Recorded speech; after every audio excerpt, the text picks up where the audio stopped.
Good afternoon. My name's Jeremy Harding. It's a great honor to be here and a great pleasure to introduce this afternoon's two guests, even if one of them can only be present in a manner of speaking. I mean in the form of her keynote address.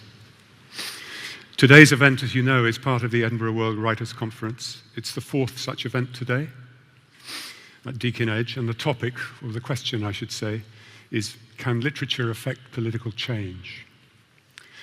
Unfortunately, Amanda LOHREY can't be with us for health reasons, but Alison Croggon has kindly agreed to deliver Amanda's keynote address on her behalf.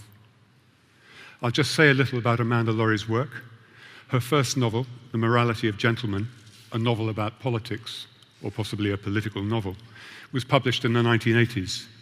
Three more followed over the years, including The Reading Group and The Philosopher's Doll. Her novella, Vertigo, was published in 2008, and her collection of stories, Reading Flaubert, in 2010. She's the winner of 4 prestigious awards. Alison Croggon ran the review blog Theatre Notes until last year. She was formerly Melbourne theatre critic for The Australian and The Bulletin. She's now performance critic at large for ABC Art Online and poetry critic and columnist for Overland Journal. She's the author of the best-selling fantasy quartet, The Books of Pellinor, and her recent novel, Black Spring, is out in Australia and the UK. She's published a number of poetry collections and is the winner of several awards as a critic and a poet. She's written several works for theatre, including 6 opera libretti. Junot Diaz, who will be responding to the address, was born in the Dominican Republic and raised in New Jersey. Names of towns like Paterson, the Paterson of William Carlos Williams, and South Amboy come rolling out of his fiction. His first book of short stories is Drown. His novel, The Brief Wondrous Life of Oscar Wilde, was published in 2007 and won the 2008 Pulitzer, as well as the National Book Critics Circle Award. His latest collection of stories, This Is How You Lose Her, is a New York Times bestseller and National Book Award finalist. He's the recipient of a MacArthur Genius Fellowship, a Penn Malamud Award, and a Dayton Literary Peace Prize. Junot Diaz is currently the fiction editor at the Boston Review and a professor of writing at MIT. He's the co-founder of Voices of Our Nation workshop. Today's event is organized by the Melbourne Writers' Festival in partnership with the Edinburgh International Book Festival, the British Council, and PEN. The Edinburgh World Writers' Conference is part of Great Britain Arts 13, presented by the British Council. In addition to Amanda's absence, we have another empty chair. International PEN Melbourne works on behalf of the writers who are imprisoned, tortured, threatened, attacked, or exiled for the peaceful practice of their professions. And so the chair on this stage represents another writer who couldn't be here as a result of these circumstances. And now over to Alison Croggon for Amanda's keynote address.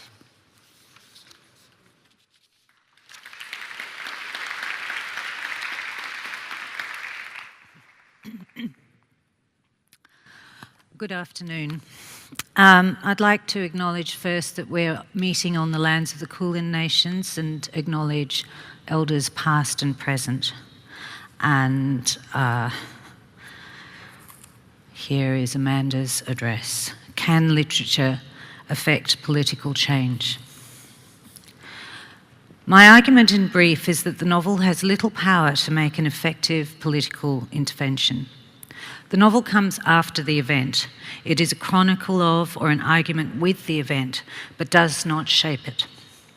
Only in repressive societies can the novel achieve a form of symbolic power as a gesture of resistance, which may help to fortify the morale of activists on the ground, but it cannot do more than this to overthrow regimes.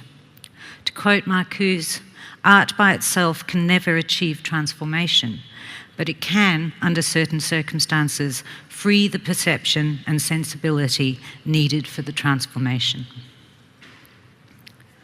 The first half of the 20th century was characterised by fierce debates about the relationship between politics and art, largely inspired by militant left movements throughout Europe. One thinks of Bolshevik agitprop on the role of art to enlighten and inspire the masses by unmasking false consciousness and modelling possible utopias. My generation of left artists was influenced by debates between European Marxists on the politics of representation and the most politically effective genres of realism. Among the most robust of these was the argument between German playwright and poet Bertolt Brecht and the distinguished Hungarian theorist George Lukács, and the strategic nature of all literary forms was encapsulated in a checklist of questions posed by Brecht. Who is this sentence of use to? Who does it claim to be of use to? What does it call for? What practical action corresponds to it? What sort of sentence results from it? What sort of sentences support it? In what situation is it spoken? By whom? In the post-1945 Cold War era, debates on politics and aesthetics continued with decreasing potency of address and penetration, especially in the Anglo-American world, where influential and often CIA-funded critics and academicians maintained the line that political fiction was mere propaganda. Literature transcended politics. It was about the fundamentals of love, death, and landscape. True poetry was a meditation on how light was reflected in a rock pool or the outline of a maidenhair fern at dusk. Political fiction or poetry was didactic, and it dated. Meanwhile, left writers and critics continued to argue that writers should make it an integral part of their project to contest official histories, to interrogate the so-called master narratives of the culture, and to show how history and politics construct the personal. At the very least, such writing could give a voice to the voiceless, so that the oppressed could recognise themselves in the work of art and gain strength from a mirroring effect that validated the experience of the marginalised. In addition, sales and critical acclaim could endow the writer with the prestige that he or she could wield on the campaign trail, as in the case of German novelist Günter Grass, who campaigned actively over 2 decades for the Social Democratic Party of Germany. Whichever side you're on, it is important to acknowledge that writing about politics is inherently problematic. Brecht's questions are a blunt address to the cognitive, but what about the unconscious? How sound are the rationalist assumptions that underlie the left liberal political project, namely that all people are inherently reasonable? Social utility is a Victorian notion that does not sit comfortably with post-Freudian perspectives on the riddle of human subjectivity.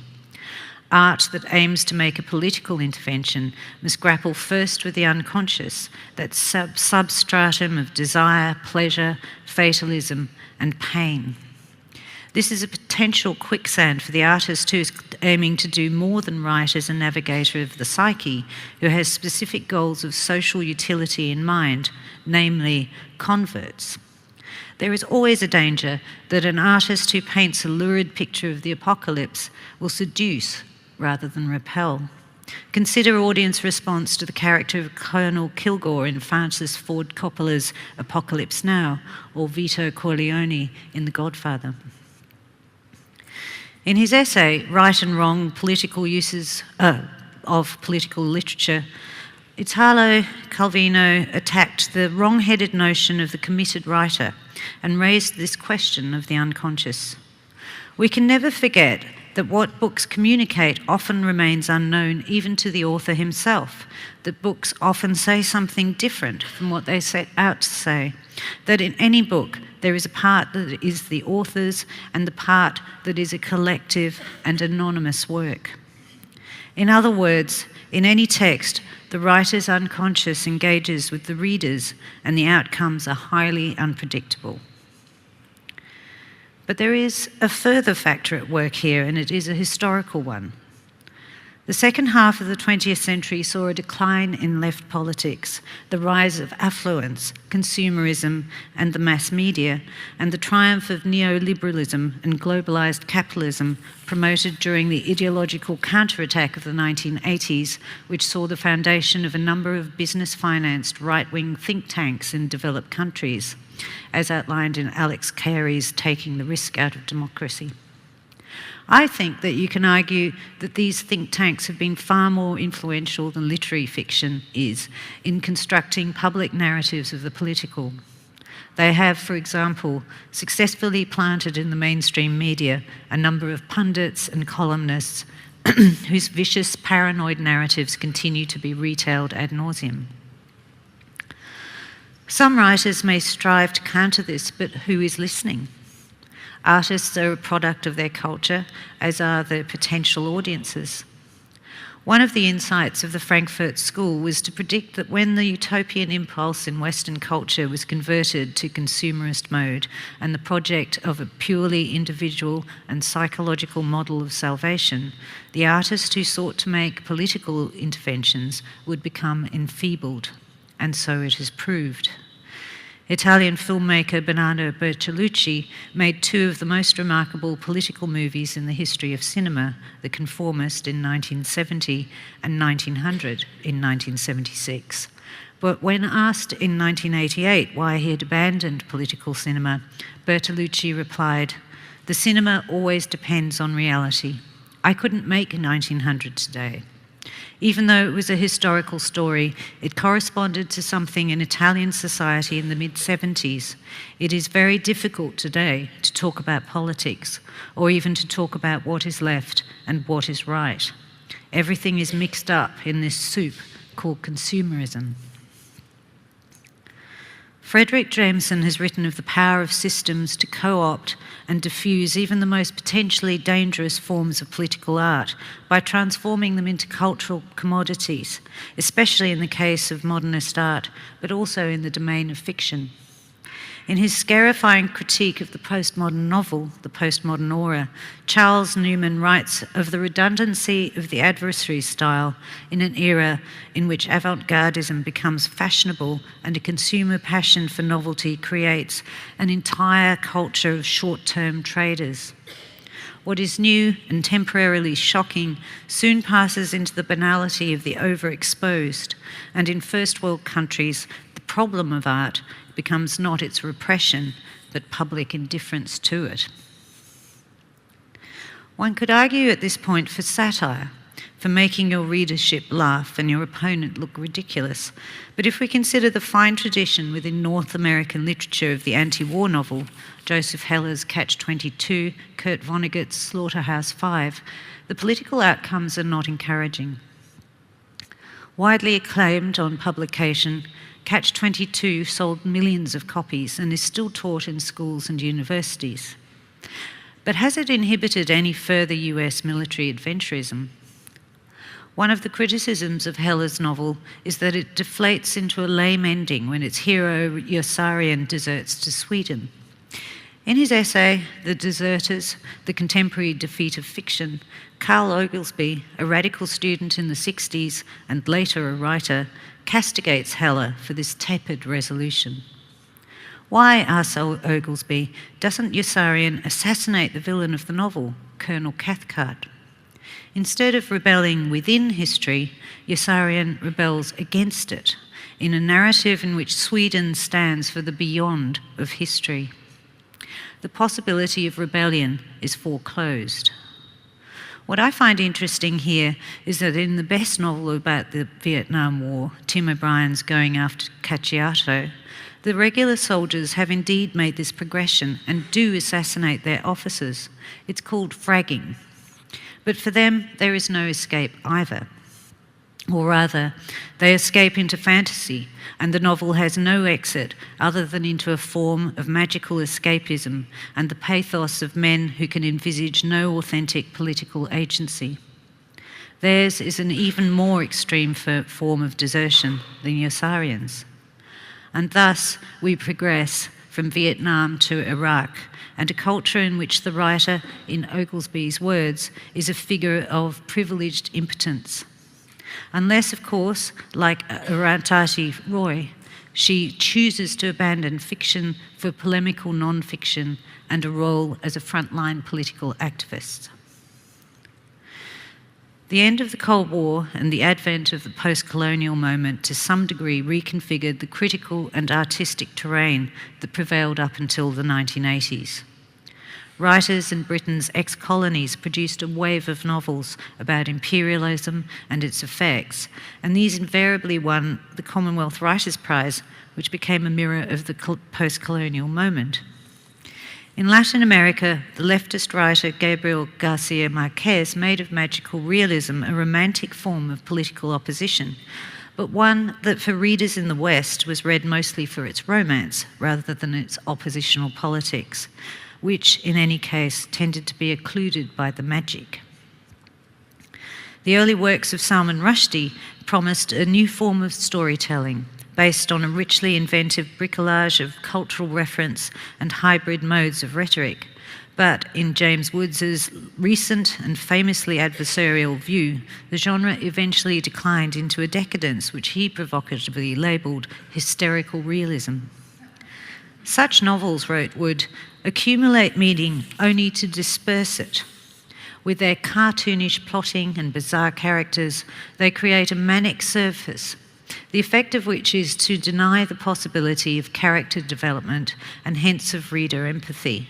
No one really exists. Wood writes of a weightless excess that is not genuinely experimental. The practical effect is a grammar of realism that challenges nobody and nothing. Newman, too, has a great deal to say on this subject, citing its easily purchased surrealism, willful randomness, and cheap narrative collage, its LOHREY, its decline into a routinized disturbance available to any middle-class terrorist. The initial freshness of perception that Marquez and the early Rushdie introduced has proved to be short-lived.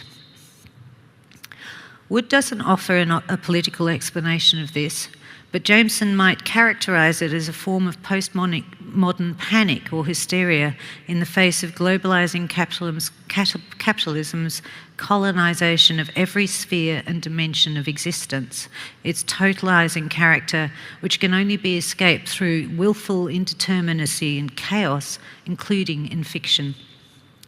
This, however, creates a form of weak narrative, which offers weak resistance to strong or fundamentalist narratives. To this, I would add the decline of the writer as sage and oracle, along with the decline of the potency of the serious literary novel in the hectic, multivocal world of television and the internet with their flood of secondary realities. The novel is now a very small player in what Hans Magnus Enzensberger called the consciousness industry. What is left? Two things I would suggest. Firstly, the revelatory power of the documentary, and secondly, the mythic power of the story. The novel as honest chronicle is still a means to documenting and celebrating, in Newman's words, the particularity of partial knowledge. It can still bring news. It can still bring to our attention those areas of human experience that are passed over or denied in the mass media. But to have political influence, it must first be read, and read sympathetically by a large audience, and that is another matter. On the mythic plane, I would argue that the novel takes its place as one agent, along with cinema and television, within the Levi Strauss model of the function of myth, namely, to mediate between and resolve within narrative those contradictions that are not susceptible to resolution in everyday life. In other words, mythic storytelling offers substitute gratification within and compensation for a fraught reality. As such, the primary function of narrative is the opposite of reformist. It is to console and pacify, to dissipate rage rather than to excite it, and to relieve the pain of the incomprehensible. To borrow from that prodigious reader, Karl Marx, storytelling is the heart of a heartless world. Is it then the opiate of the masses? Probably.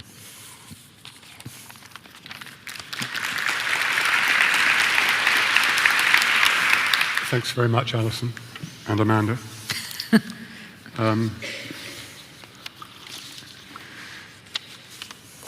Junot. the novel can only be a kind of a consolation.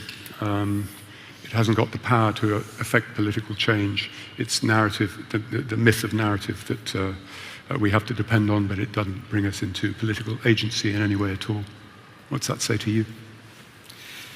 Well, I mean, it's sort of, I guess, where to begin with. It's always strange that the person making the intervention's not here, because you want to always directly discuss. It feels like a really strange setup. But with that said, I guess where to begin? The paper for me struck me as just a series of really unsustainable generalizations. I'm really struck by, part of what's emblematic about it is if you think about sort of the traditions which the paper drew upon, I don't think the paper cited a single woman. No. And I think one person of color, I think. But I think that that's emblematic of the sort of the kind of generalizing and sort of diffused argument. I mean, I kind of am reminded of Aziz Ahmad's comments in Theory, speaking directly to Jameson, where he says, have you read all the novels in Urdu? So since you have no access to 99% of all novels written, how come you're generalizing about them? And I think that this is sort of, these fallacies are present throughout the whole argument. Even the sake of what constitutes a political act is very, very strange to me. Yeah. It seems that the idea of what constitutes a political act is the economy of this is sort of already set up with a thumb in the pan, so that only the most obvious, the most conservative forms of political activity are being viewed. But the last time I checked, if you add up the sum total of what would be a political act, sort of that she's describing, if you add it all up together, it still doesn't account for 99.99% of people's political activity. I mean, if we think about what constitutes political agency, political activity, what constitutes the charge of the politics, it almost all occurs at an invisible molecular level. If we were talking in the realm of physics, this would be, the dark energy that holds the political universe together. And it's fascinating because I felt like a lot of the arguments that were being made both had really weird generalizations about literature and really weird generalizations about politics, and also an enormous confidence that everyone reads books and interprets literature exactly the same way. In other words, James Wood's vision of a book is the vision of the book. It was kind of profoundly deterministic, which of course, that's not the truth of it. We all know that everyone reads books very, very differently. Part of the reason that literature is fascinating is because it's able to countenance multiple simultaneous arguments. And so, kind of in that vein, if we can say that let's countenance another simultaneous argument.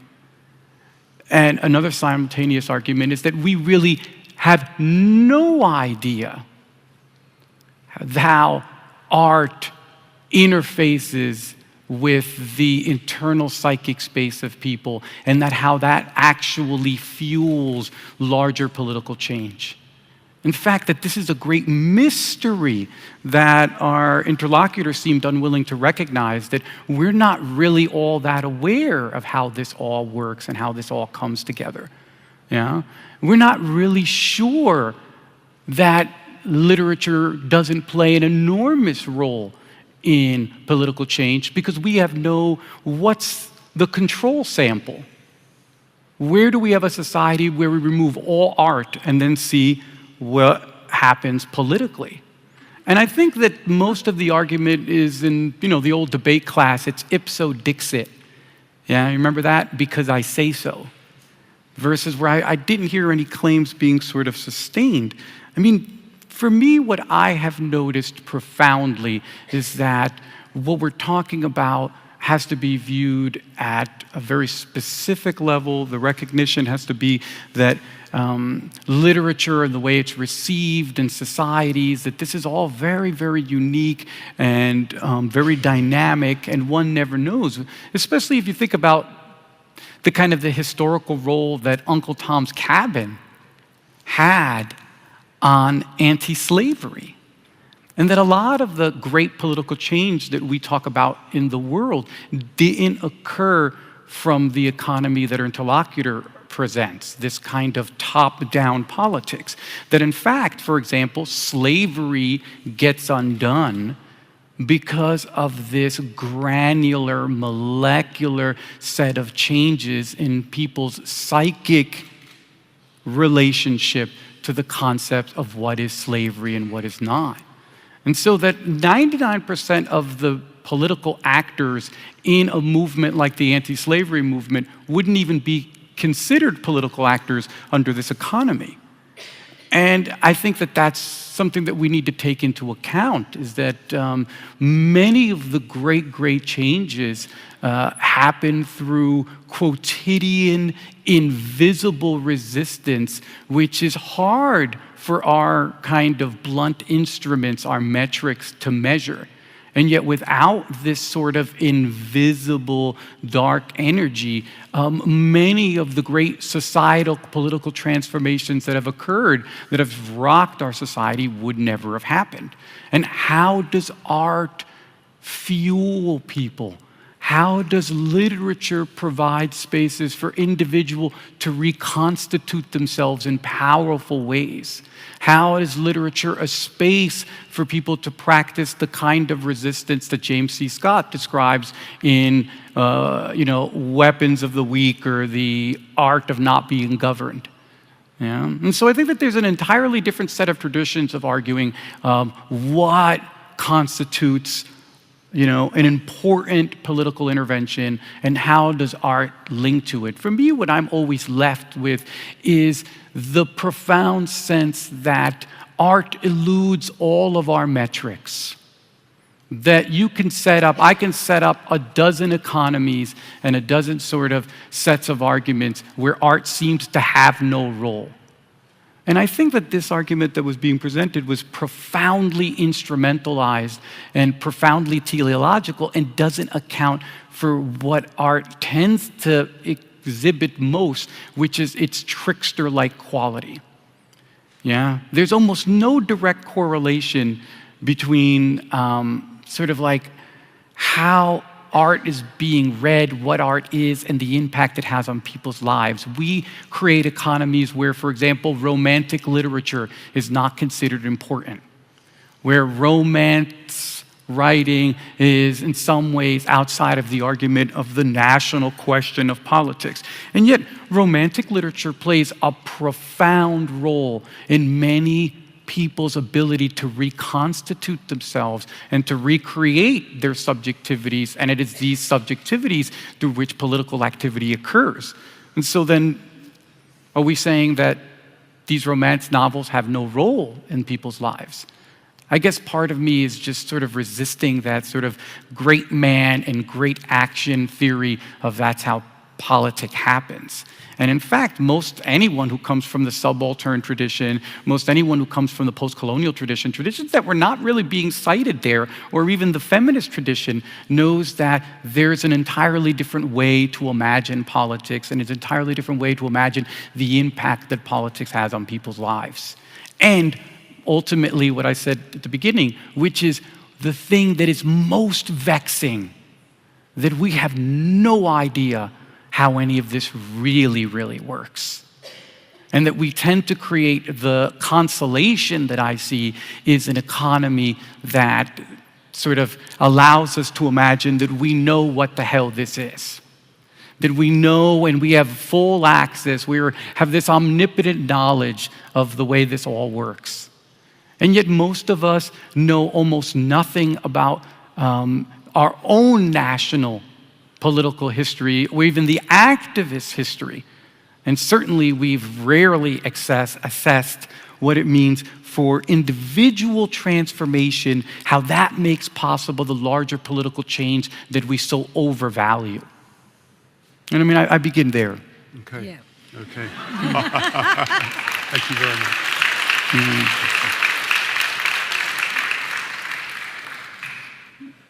It's a profoundly optimistic view by comparison with Amanda LOHREY's paper. I mean, I think the sense that we've all taken away from what she said is that there is writing, there is such a thing as fiction. We read it, but it doesn't endow us with political agency. I mean, what would a novel that endowed us with political agency actually read like from her point of view? Well, what's the metric? Yeah. I guess my question is, what is her metric? How can she look into someone's head and say it does not endow people with political agency? Well, I suppose, to speak in her defense, without necessarily agreeing, she would say that what's in one's head and what actually happens when you go out and militate are two different things. I think she's coming from a quite straightforward political tradition, and one that you find inadequate. Yes, I always think it's like the wrong kinds of politics that's being interrogated in that kind of argument. That there is, it's like asking that literature cause the revolution and overthrow capitalism all by itself. And there have been, I mean, I think of like Václav Havel and the Velvet Revolution, all that kind of stuff, where theatre and ideas were absolutely at the centre of social change.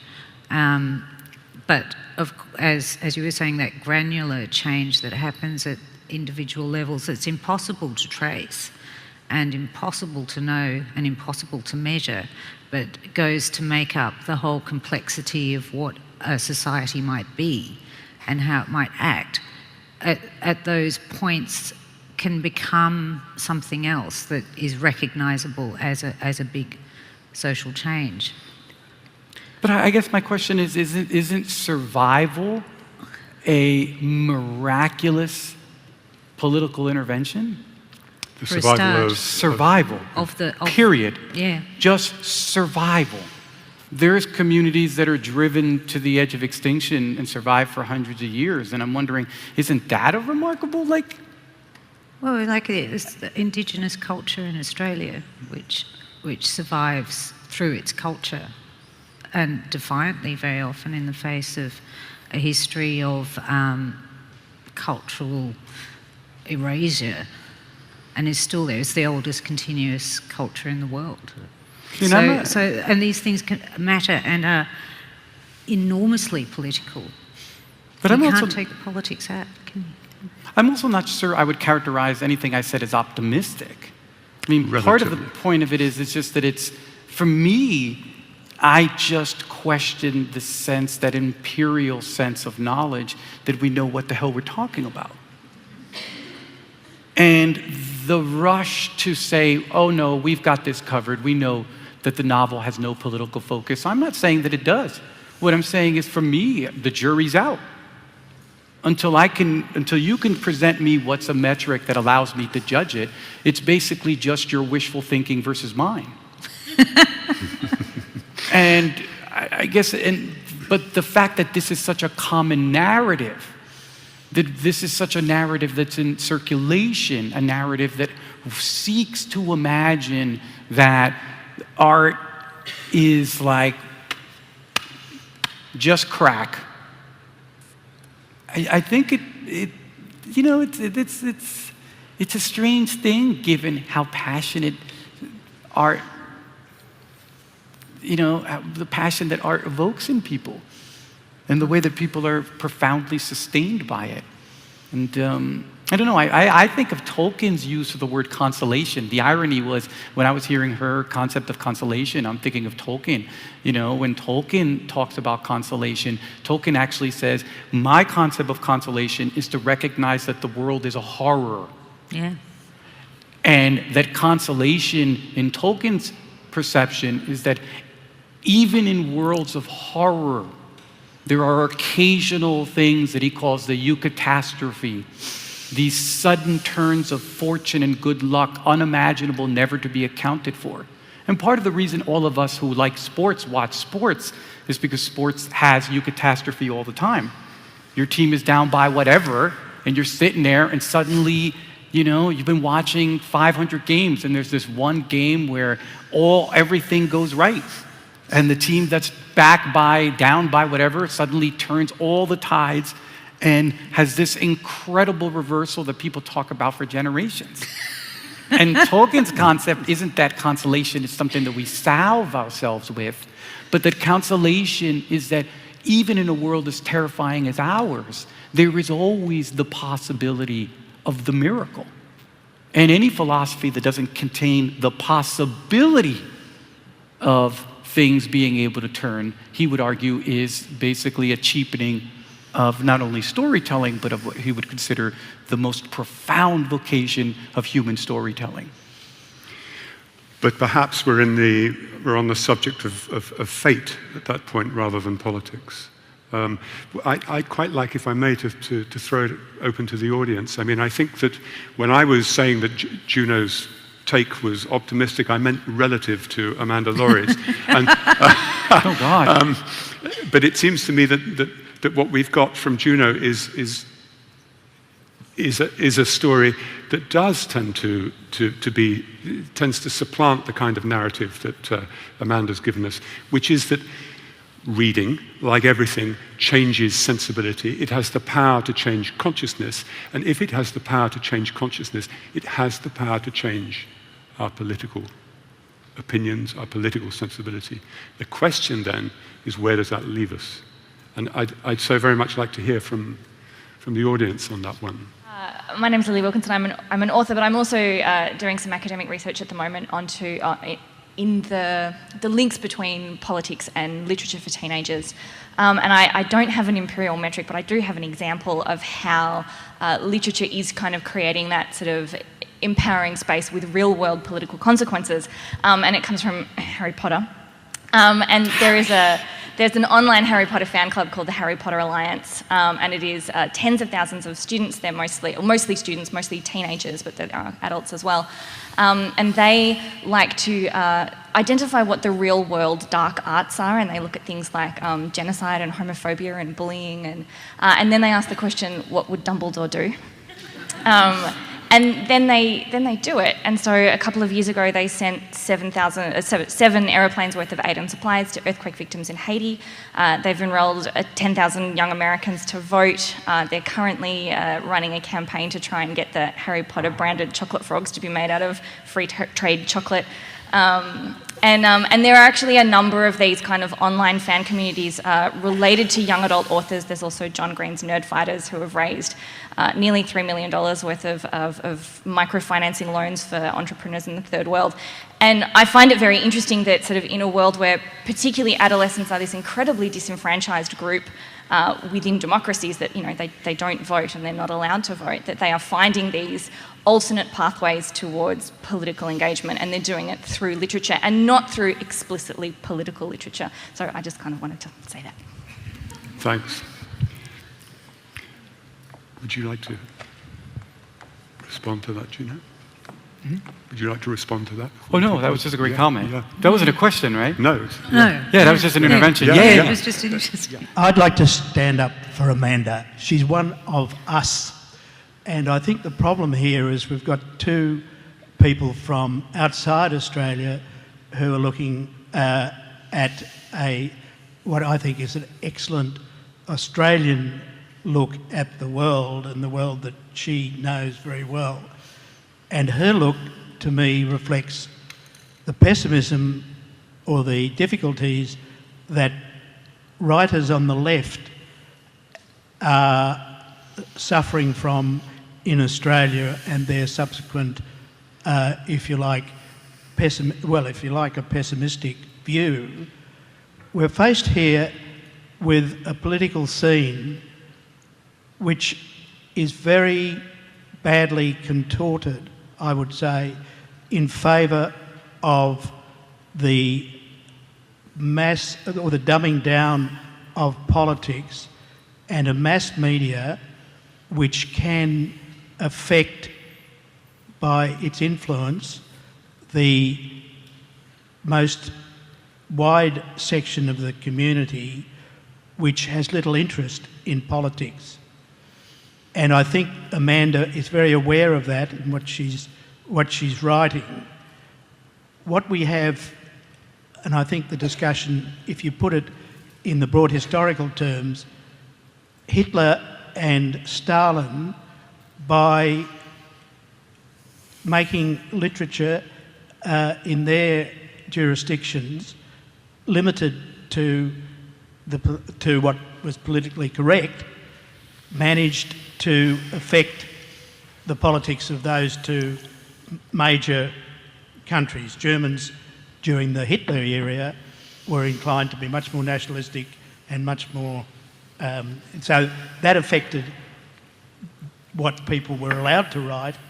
I think there is a parallel in Australia at the moment, and this is what Amanda, I'm sure, is very deeply concerned about, that we have a mass media which is continually indoctrinating people with the values of capitalism, with a very outmoded type of government, and it's represented by the Liberal Party in Australia, and it looks as though it may prevail. And I think that's what she is pessimistic about, and hopefully discussions like this can raise a consciousness that will overcome that in Australia. And I just say to you people from outside Australia, this is very relevant here, and that's why she is speaking the way she did.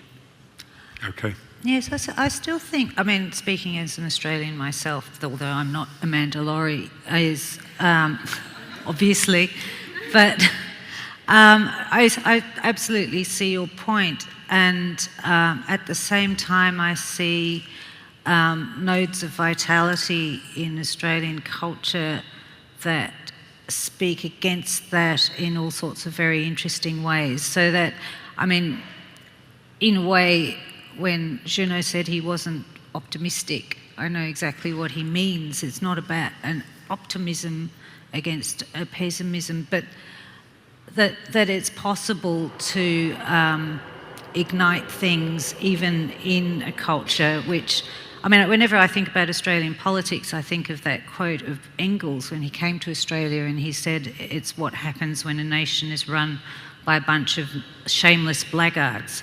And that still seems to me to be the case, that we have a very cynical politic here that is shamelessly about power and keeping power. And against that, a huge kind of utopian and idealistic history that's largely forgotten. So, but these things exist at the same time and exist as complexities within our literature and within our culture and are still there. And so I suppose what mainly troubled me about Amanda's paper was the feeling that by saying that literature basically fails, cannot but fail in these circumstances, that it erases those possibilities. They're only ever possibilities, but that doesn't mean that they're not there and that they don't exist. They do exist and they are here, even if they're not on Channel 10 or in News Limited papers. But I also just think, I mean, if I subtract the accent, there's nothing anyone said here that doesn't sound exactly like what people are talking about in the United States. Yeah.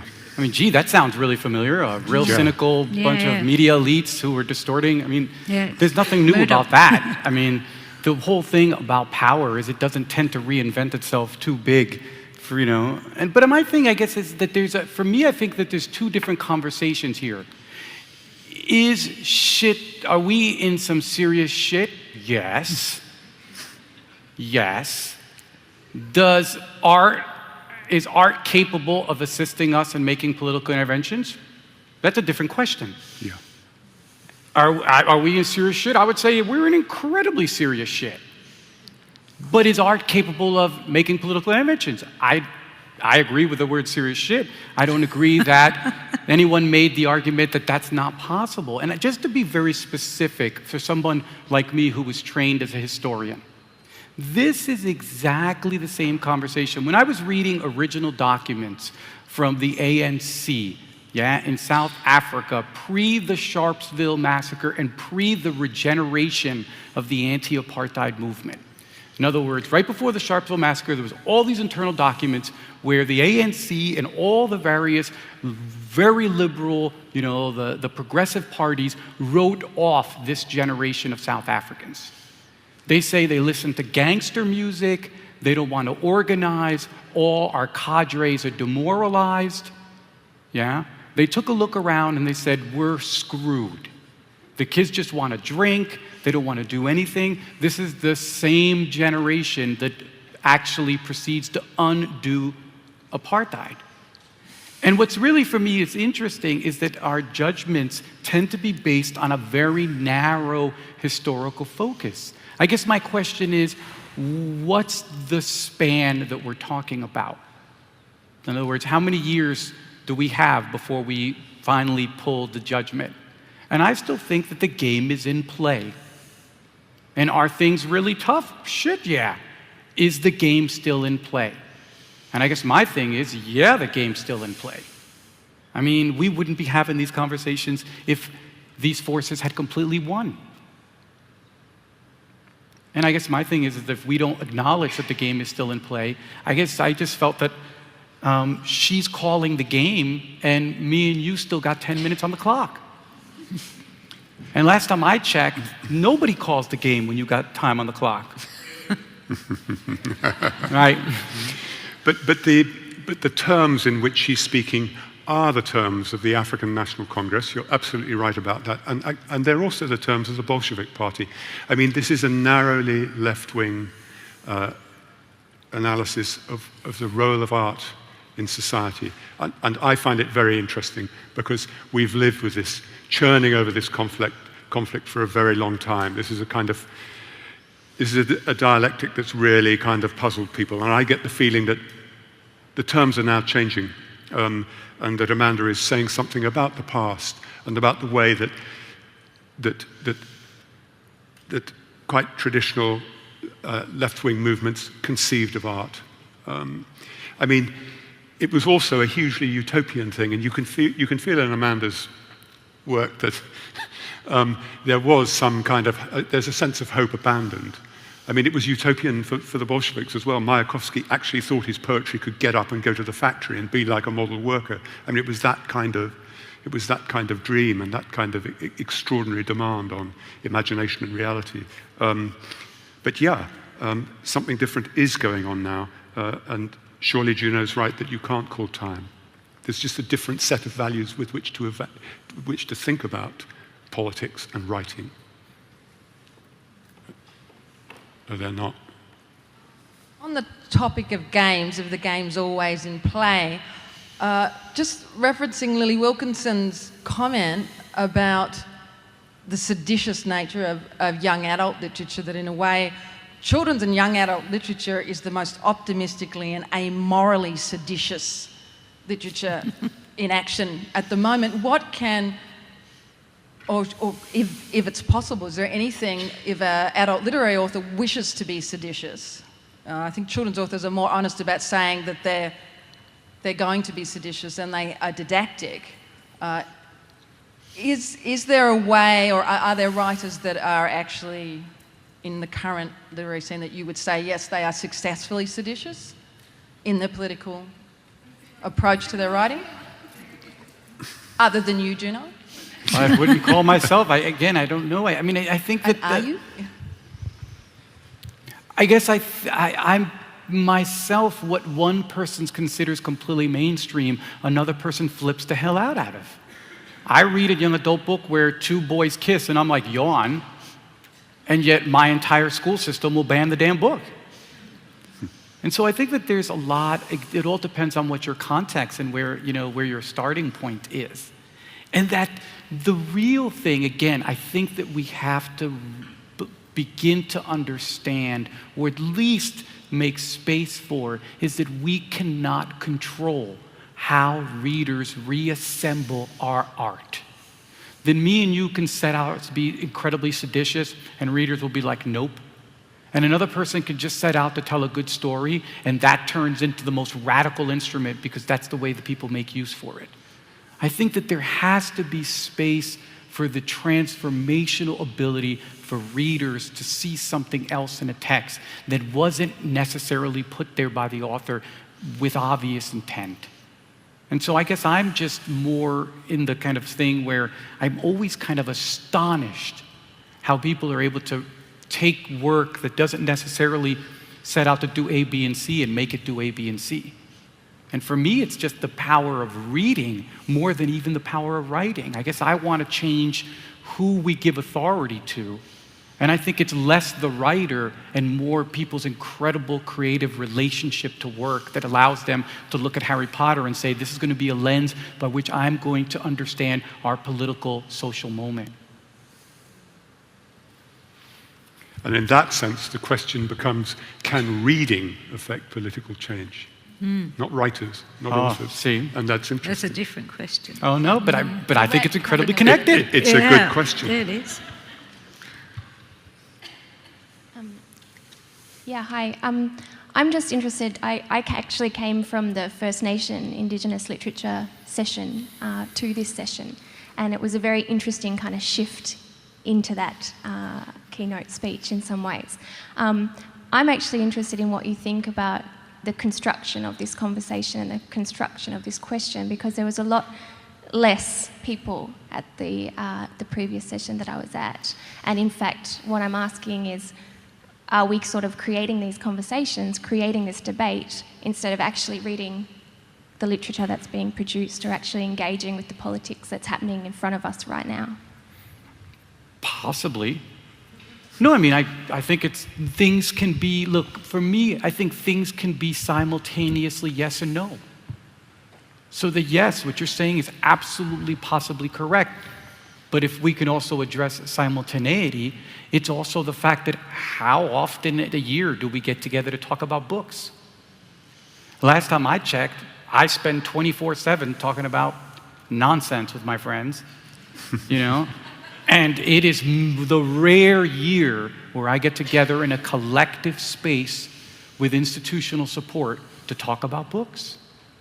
And so I think that it could be these things simultaneously. Simultaneously, the very kind of structure of this argument could be creating silences, but we must also recognize that it is very rare in this society for us to come together and publicly bandy around art. Yeah, I've probably, to use Junot's point, I'm going into overtime or winding the clock back. In relation to the previous gentleman's comments where you're not speaking for us, I'm actually taking umbrage of that, even though I'm a white privileged male in Australia. I think it speaks to a generation that's not engaging with the reality of Australian society today. And so to conflate the issues of politics and writing to the left as against News Limited, I found inherently and profoundly problematic. And so I want to link the last speaker and Alison's acknowledgement to country to say, my take on Amanda's paper was that of a retrospective read of an imperialistic tradition drawing from the usual dead white men.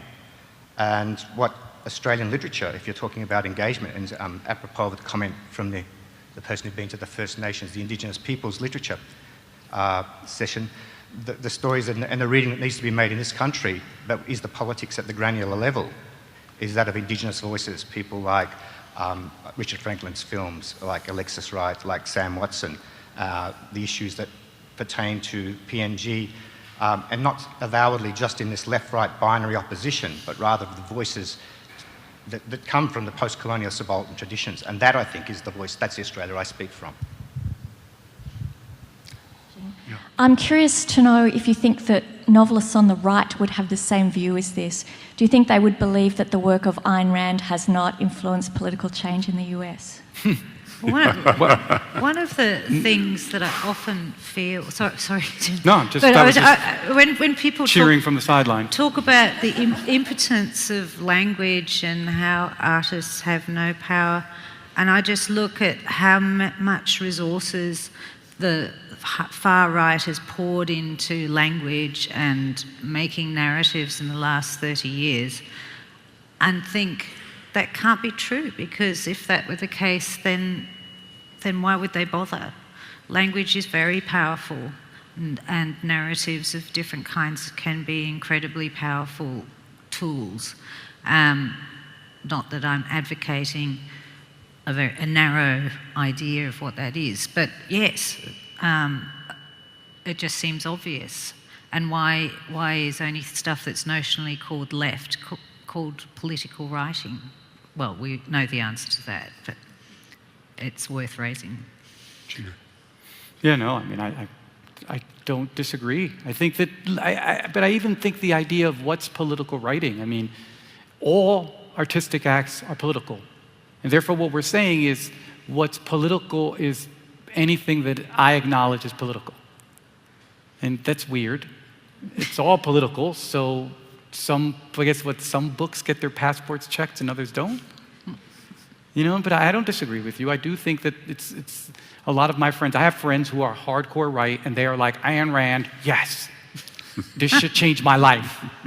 And you know, I'm with those kids. There's kids who are like, fucking Harry Potter, George Bush's Voldemort. I'm like, yes, there you go. And I think both can exist, you know?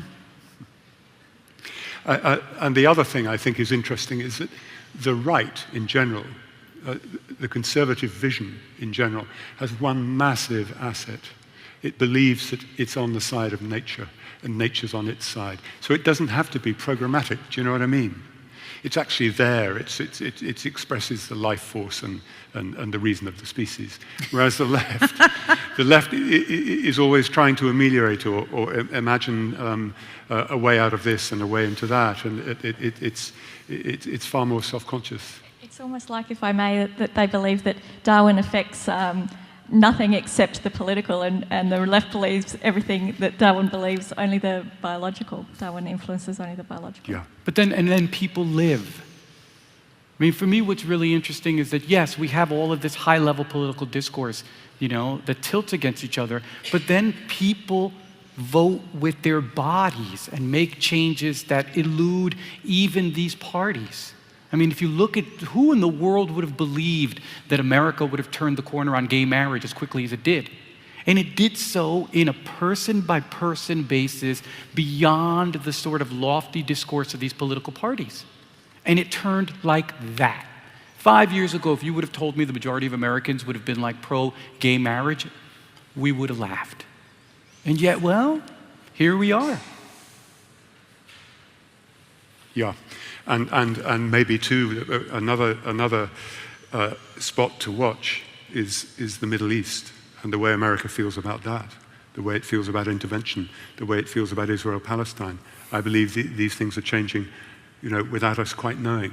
We've got the main discourse coming through, but we know there's a conversation going on there that sooner or later is going to have an effect that changes policy.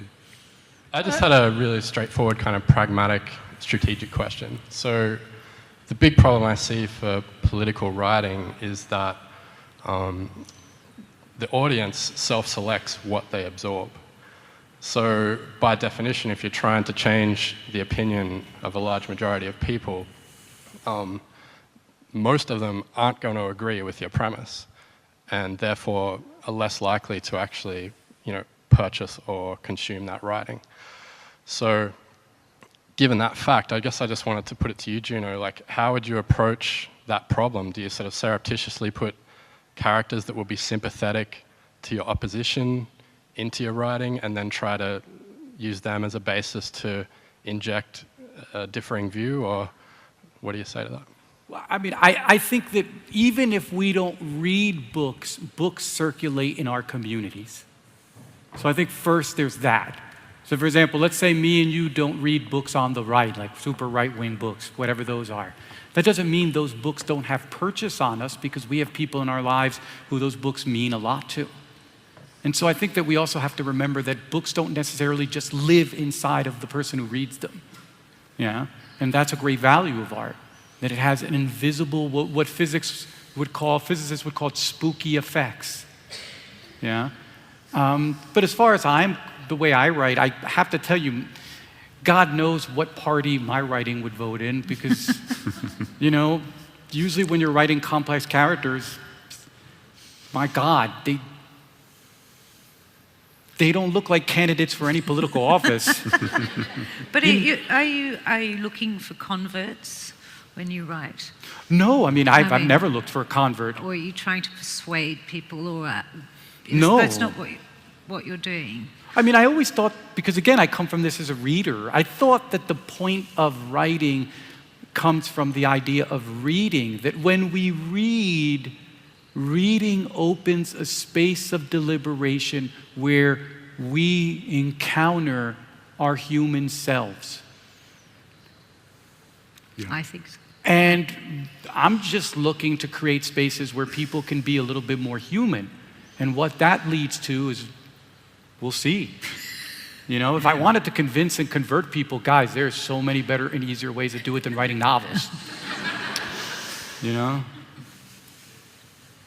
Yeah, I guess my thought, I recall McDonald's advertising, which was really saying that they have to show an advert 13 times before the person would recognize it and respond to it, so that when they went past the McDonald's, they went into the drive-in. And I think that's probably the issue about mainstream media. It's not that they tell the story so many times that people start to believe it, and it becomes part of their consciousness. Whereas a novel, you might have some very different perceptions, but it takes a lot to be able to actually follow through with that. And unless that is followed through with similar ideas, you don't encapsulate it. Yeah. You ever think about the way novels work, or stories and poems? It's like in the States we call it overnight mail, where you'll read a poem and then only 9 years later do you suddenly feel it. You're like, oh. You know, that's another kind of cool effect of art, is that art sometimes reaches clear across our lives, you know, and we dismiss it at first, and then when our wives leave us, or, you know, when we lose our jobs, suddenly we remember that one poem, you know? I wouldn't underestimate the importance of art as consolation, and it can enfranchise. My mother was deeply troubled by the Holocaust, and in the 1960s she used to sit at the kitchen table and read a particular book in the Yiddish language, written by a Melbourne writer, Hertz Bergner, who was sometimes translated, but most of his works remain untranslated. Now, this particular book, she used to say to me, she'd come alive, she'd come out of her silence, and she'd say, "This is who I am." Now, coincidentally, in the last few weeks, I've been reading that book for the first time in the Yiddish language with a Yiddish reading group that meets once a week here in Melbourne. And I now see why. Because he was writing from within that community and speaking directly to that community, a certain subculture or subsection of the community. And through him, not only were they gaining consolation, but they were being enfranchised.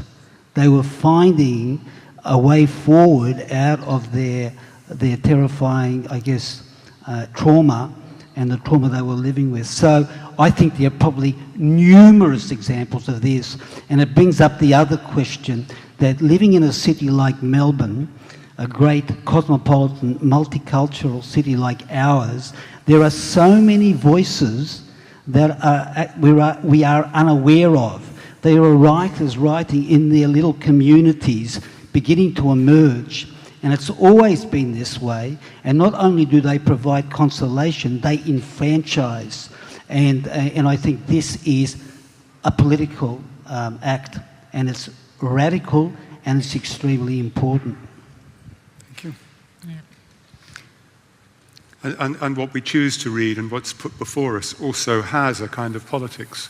I mean, you can read, can't you, in a space that you're quite used to, and reading about a world that you kind of got the hang of. I mean, when I read The Morality of Gentlemen before coming here, I was really, really engrossed in the politics of this novel about trying to break the unions on the wharves in Hobart and Hobart, I think, back in the 50s, back in the day. I read Drown, or I read Junot's stories. I'm taken somewhere I have no idea about, and I really want to be there. And I think this is another element of the picture, this so-called hysterical realism that James Wood went on about in The New Republic in 2000. Actually, it's a huge kind of field of writing that it's good to look at. My question follows on pretty directly from that last comment.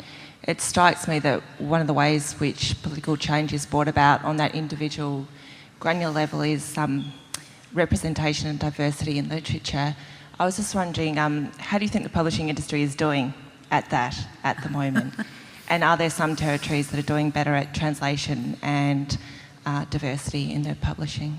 No, I think that is a spectacular point, because so many communities and so many young people that I work with, and I can only imagine, in the larger range, have never seen themselves represented in literature.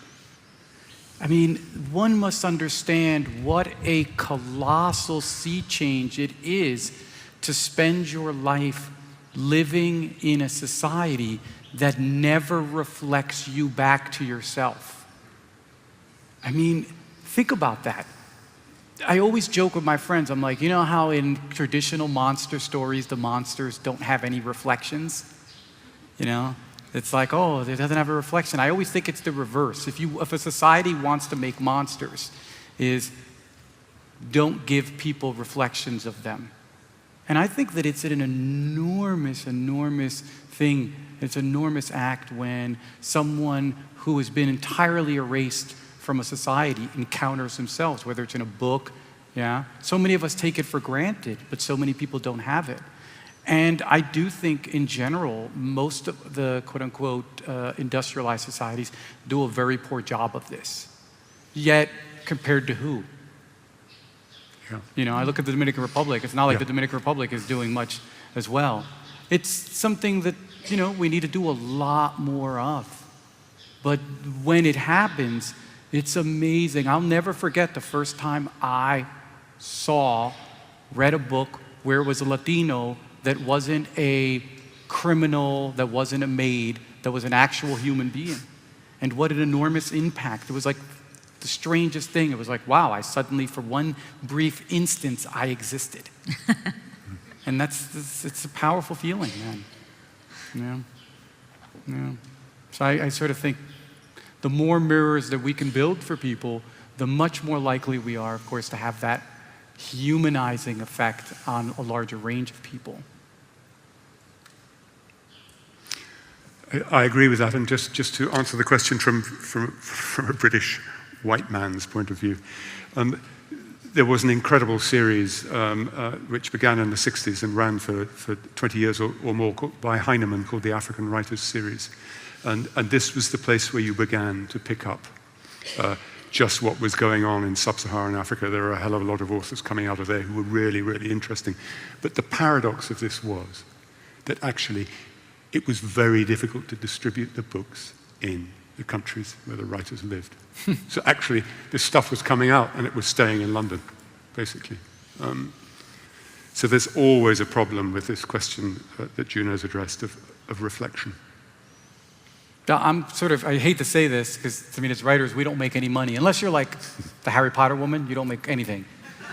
So I hate to say it this way, but I'll be honest, in the Dominican Republic, I wouldn't be read if it wasn't for piracy. And I'm like, okay, fuck it, I'll call it a tie. Hi, I guess I'm coming from the perspective of somebody who is descendant of African slaves who were owned by Scots-Irish people, who now lives in Australia and whose grandmother was Cherokee and who's an American citizen and permanent resident here. So I'm kind of caught between my privileged white brother over here and this gentleman over there, and probably you, Junot, too, a little bit. But I think it's very important that we do not limit ourselves in terms of what is applicable to Australia and what is applicable outside of Australia, because the boundaries are even more open, and they're increasingly opening every day due to the proliferation of technology. And I think if we limit ourselves to what is only applicable here, then we limit a lot of the cultural advances that we could also gain. Like when I talk to a lot of my American friends who tell me that Australian gun control laws are not applicable there, that they shouldn't even be involved in the conversation, I kind of want to smack them around a little bit. So I just want to say, like, let's all try to keep an open mind, because we are living in a rapidly changing society. But this conversation also makes me think of a quote by Kara Walker, who's one of my favorite artists. And she told me that, she said, as a black artist, you can paint a wall of smiley faces and somebody's still going to ask you, why are you so angry? And so I wonder, when we're talking about does literature or art affect political change, in my opinion, I think that it does, because we might inherently crave that political change without even thinking about it subconsciously. So I guess I would like to ask all of you on stage is if you think that we subconsciously, on some deep, inherent, maybe spiritual level, if you want to take it that way, are seeking some kind of fulfillment, some kind of spiritual or political fulfillment through art that we just aren't getting in our society yet. Does that make sense? Yeah. I think art always expresses desire of one kind or another, and often that desire is when it's very satisfying for me anyway, it's when that desire is articulated, that you've felt inside you but have never quite been able to say for yourself. And that sense of recognition, which is like the mirror perhaps. It's like your own desire, but there it is somewhere else, and therefore not validated but made more whole as a possibility. And very often you can want things without quite knowing what you want.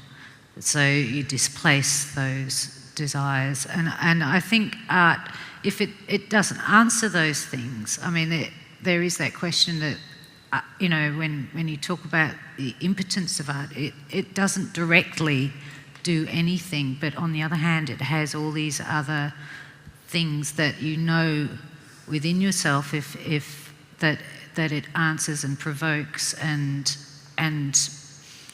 grows. So, but it comes down to that thing that you can't trace what it does, but it's there as something that is some kind of primal desire within people. And we know, it just by living it, that this is a society that deeply dehumanizes people. Even when you're well off, there's not much space for you to be a full human being. I mean, think about it. And I'm not even talking on the most profound spiritual level. I'm just talking at a kind of material, social level. Mostly the society encourages you to compete, to accumulate, and to create hierarchies. And there's not much room for people to be human beings in that. And so, of course, there's all this unmet needs, this lots of affect, and even the most basic rhythm of our lives is so derangedly sped up. We long for that kind of space and a human rhythm, it seems to me, from what little I've seen. Every time there's a snowstorm in the United States, people are so happy when phones are down and the roads are down, and they're like, wow, for one day we can all act like human beings. And then when the snow lifts, we're all back to checking our Twitter accounts. And so, yeah, definitely.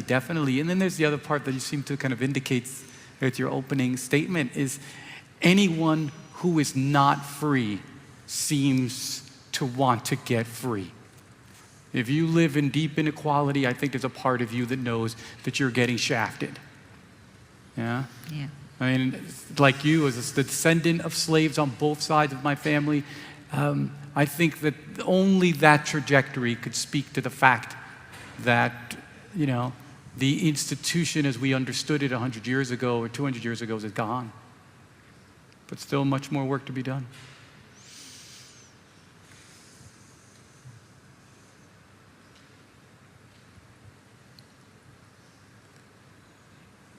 Yay. We're all contemplating. That seems Beat you into submission. That seems the moment. If no one has anything to say to Junot. Oh, wait, we got a young person. Good. Uh-oh. Good. Young person, that's really good. Yeah, I just wanted to ask you, Junot, I mean, like you said that there's no like specific political party that your characters would vote for. There's no like specific program that you're sort of writing to. But are there some sort of like political concerns that sort of motivate you to write, and some political concerns that that you feel your writing is embedded in and that your writing engages with? Well, I mean, again, I belong to a community that historically has been utterly erased in the United States narrative. I mean, the United States invaded and occupied the Dominican Republic multiple times. But you talk to the average American, they're like, what country? And so that kind of like what we would call negative hallucination, the willful forgetting, certainly just by the very fact that I'm writing as a Dominican addresses that, you know?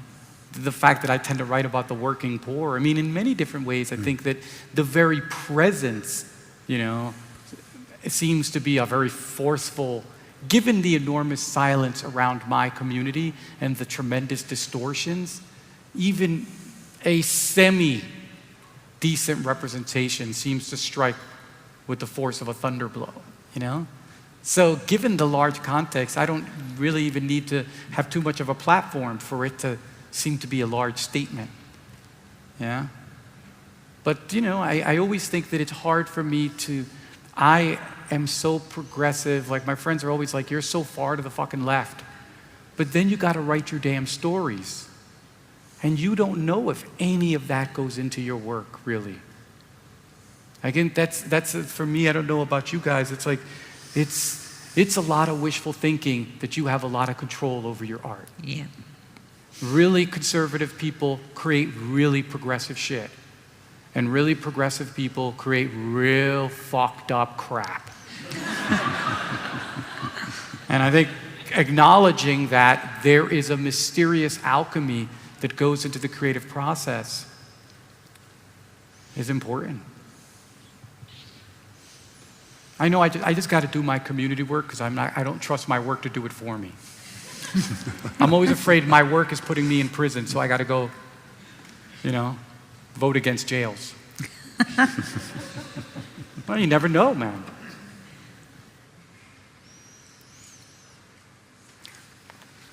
Okay. Thank you very much indeed. Thank you, guys. Thank you. Junot. Thank you. Thank you, Alison. Thank you.